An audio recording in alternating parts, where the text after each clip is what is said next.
Hi everyone, welcome to my channel. In this tutorial, I will guide you how you can log in into LinkedIn. For that, you will have to open any web browser on your device.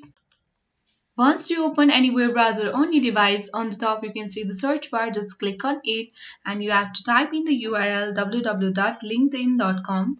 Once you have entered www.linkedin.com, you just have to press enter in your keyboard and then you'll be guided to this page where from here only you can continue to sign in to the LinkedIn account, or on the top here you can see the sign in button on the top right corner. Just click on it.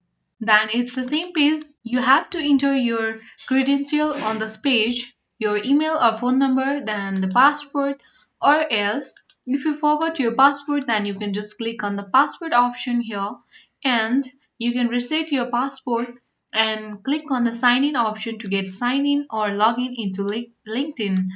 Or else you can also continue with Google, sign in with Apple, or sign in with one time link. So, following these simple and easy steps, you can easily log in into LinkedIn account. So this was it guys. If you are new to my channel, and subscribe it for more tutorial videos. If you like this video, then give a thumbs up. Thank you.